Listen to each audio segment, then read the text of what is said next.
Hi everyone, Flossy here. Once again, I'm going to be looking at Eurovision songs. Favourite song, 3 points. Least favourite song will get 1 point. So far I've looked at 21 songs, so I've got... This one's going to be like the halfway point, I think. So, should be interesting. The first song I'm looking at today is Sweden's song. It's by Benjamin Ingrosso. It's called Dance You Off. The song's in English. I looked at the Melfest performance when I kind of made my notes on this.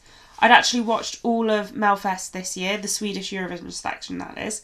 So approaching this, I already formed somewhat of an opinion on it. To me, watching Melfest, this song was the clear winner. This song was the very last song performed at the first semi-final. And I thought the only way it wouldn't win was if Mariette, who competed last year in Melfest and was in the fourth semi-final this year, I thought if she had an amazing song, she had the potential to kind of like challenge him, but her song, it wasn't a patch on last year's song for her. So to me, this was the obvious winner that night, even though for me personally, I wanted Samira and Victor to win. They were so much more fun. Sorry. In regard to the actual song, I think it builds well. It's a very slick, very well-produced song. To me, the song itself isn't particularly outstanding, but this is the thing with Sweden in general. It's the full package, you know, it's not just the song that makes it stand out. Vocally, I think he's got solid vocals and his diction is excellent. So, but once again, you know, this is becoming a trend in the most recent songs I've looked at. The vocals are just... They're not bad vocals, but they're not insane vocals. But I think that's due to the types of songs I've been looking at recently. Staging and performance-wise, it's a very visually striking and unique performance. He's kind of got his own mini stage that has its these kind of light up... Well, it's got lights that are kind of like the bars of the stage. It's interesting to look at, and it kind of like, it's very good because it will avoid issues with the lack of LED staging in Portugal. So he's kind of already got it sorted. He's doing like dancing throughout the whole thing. The dancing is solid, but it's slightly sleazy, I will say. Every time he goes, just want to dance you off, he looks at the camera and does this nod and then goes back to doing this little strut. And the nod is just a bit... it's just a bit much, but it's just funny as well because last year's Swedish entry, when he did I Can't Go On, he used to do a nod as well in between this little dance shuffle thing. So that's a new Swedish trend, I think. I don't know. I will say visually, just like a really stupid, like, shallow thing for me. I don't like his jacket. It looks like he's got tentacles, and I hope he has a different outfit for the actual Eurovision performance. Overall with this, I can't fault it, and that's what its fault is, which sounds really weird. I think this is a trend that Sweden's getting, where their performances are all too perfect. Like, the past 4 years, they're all very similar in that they've got, like, the young, good-looking bloke, like, singing these kind of, like, shallow-ish songs, and it wasn't so bad the first couple of years, because obviously the first year was Mans, and he won with Heroes, you know, it had this, like, staging that kind of elevated the competition, that changed, like, the amount of people copying it the next year. You know, it was not revolutionary, but for Eurovision it was such a unique and like trend-setting thing. And the year after it was kind of like, it was the opposite but still similar in a way. You know, it was this slow ballad with different kind of like staging, but it was still like very top notch. And then I don't know, maybe it's just this year's is very similar to last year's for Sweden, but it's like sort of following like the first 2 years, there was enough of a difference where it wouldn't make as much of a kind of issue of it. But now these couple of years, they're too similar. So it's just this trend is starting to show up. It's like kind of soulless pop. And the thing is, it's guaranteed to do well, but it's not really going to get an emotional reaction.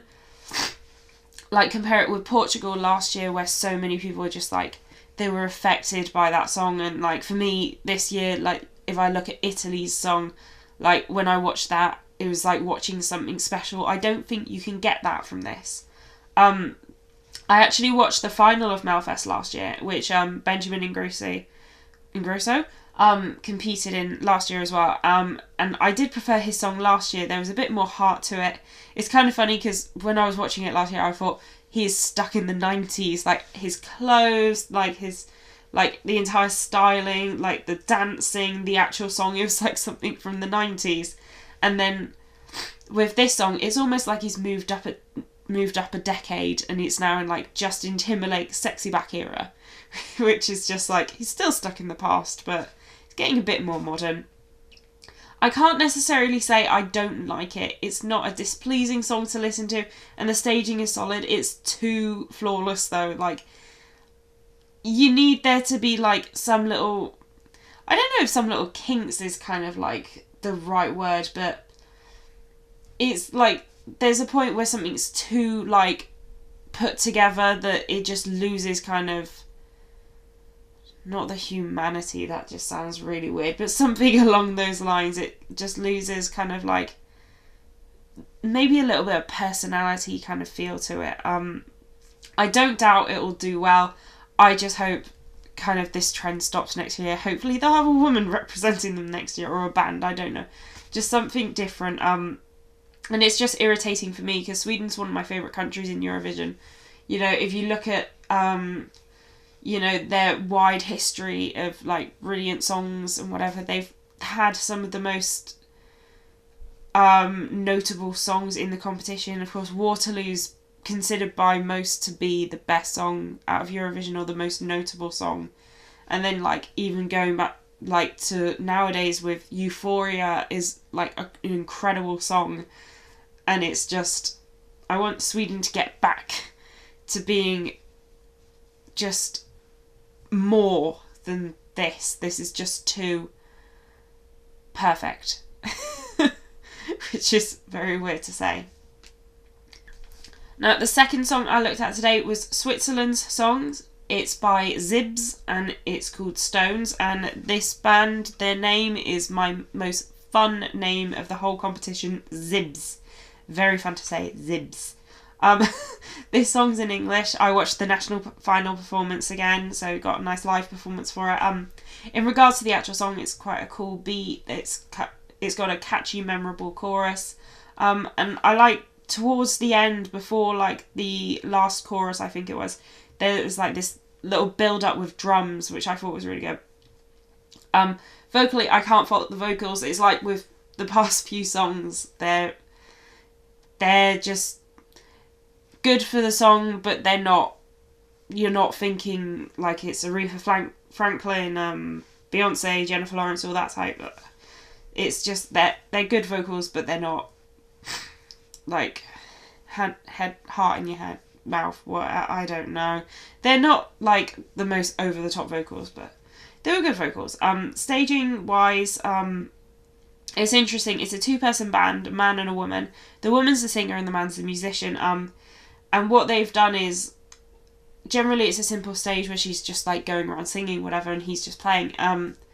But they've kind of set up these 2 pyramids that each of them start off the performance in. He spends the entire one in his like, it's like a lit up pyramid, like bars type thing. And one of them is stood up straight and one of them is upside down, so I don't know exactly what the meaning with that was, but it's like, it's visually notable. When she sings, she's got a bit of attitude, like it's quite cool. Overall, I really like the song. It comes across as really cool. This was one of the first few entries selected,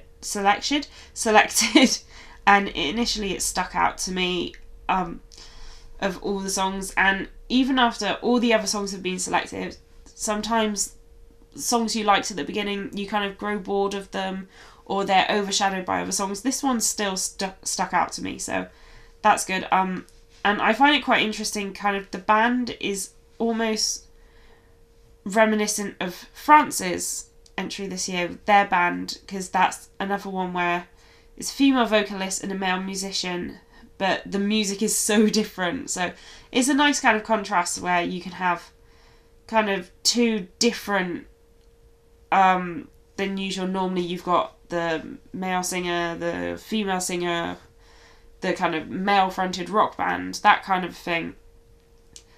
So this is kind of something that you don't always get, but they're both very different from each other. My only worry is Switzerland better not mess up the staging this year. I loved Switzerland's entry last year, Apollo. It was fantastic. The song was brilliant. And then the performance, it was like going down these random stairs in the middle of the stage. She was dressed up like Big Bird. It was just weird. So I hope they don't mess up.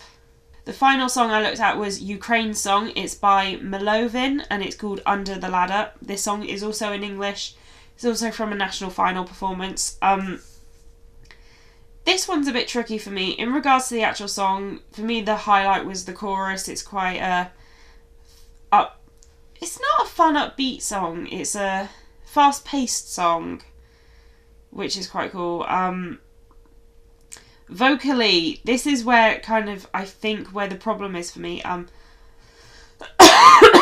He's in tune throughout all of it, but it's hard. It was, for me personally, it was hard to understand what he was singing for the majority of the song. I think to me, it's just a lot of diction issues. I didn't get what he was singing, but the staging and performance were really good. The camera work was really good. It was kind of off kilter. It gave you kind of like, it's not quite right of a vibe, you know. There was it's tilted at some points. They were like flying around. It was really good, like setting up an atmosphere, I guess. And for the final part of the song, he goes up onto this. There's a stage on top of the actual stage, and he goes up there and plays the piano. And there's this one shot where the camera shows, like, has him face on, and you can see the stairs that he's gone up to get onto this second stage floor, and the bottom of the stairs kind of almost directly in the centre of the main stage, and there's LED lighting on the floor in the main stage, and it's forming this circle which the stairs lead directly into. So I thought that was quite a cool visual. Hopefully they'll be able to do something like that for the actual Eurovision, but I don't know if they'll be able to. Overall with this song, I don't know what to think about it, to be honest. Like, there's a lot of elements I like. I like the melody, I like the camera work, the visuals. Maybe if his diction was better, it would improve the song, because at the moment all the lyrics kind of morph into one. I can't work out what the song's about.